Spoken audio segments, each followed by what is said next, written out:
Hello guys, if you want to do a fantasy draft in franchise mode in MLB The Show 26, it's a really simple setup process. From the main menu, go to franchise mode and press square on PlayStation or X on Xbox to start a new franchise. You can choose to play solo or set up a franchise with friends if you'd like. Next, select the roster you want to use, such as the currently active rosters, and choose Take Full Control when prompted.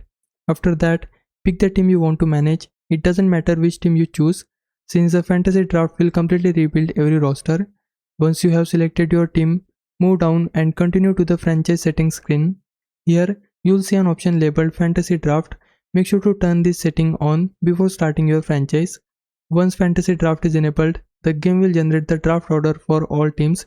You will be assigned a draft position, and when it's your turn to pick, you will be able to select any available player in the league to build your roster.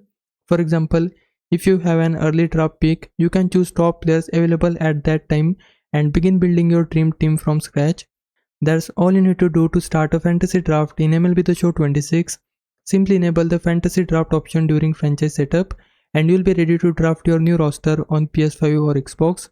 Hope this helps. Leave a like and subscribe my channel. For now, thanks for watching.